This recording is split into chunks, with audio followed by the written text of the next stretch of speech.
जा भर नमी हो, आखिर भइल कवन कमी हो। ए माई पूजा कैनी जा भर नमी हो, आखिर भइल कवन कमी हो।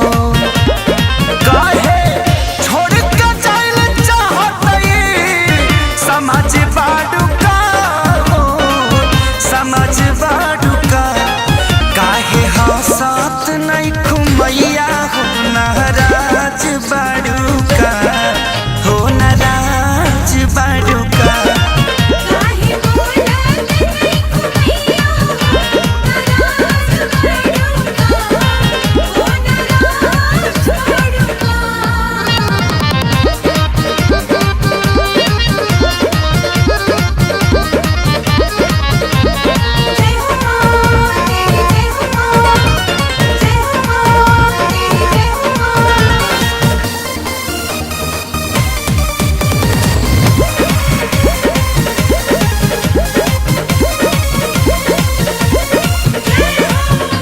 तहरा के देखी ऐसे इतना उदास हो, हमने के आता कलबा ए माई सास हो।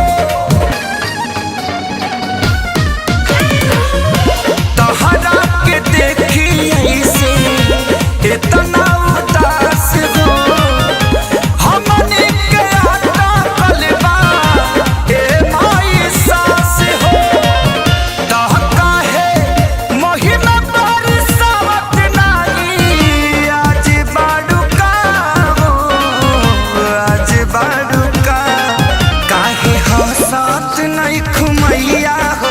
नाराज बाडू का हो, नाराज बाडू का।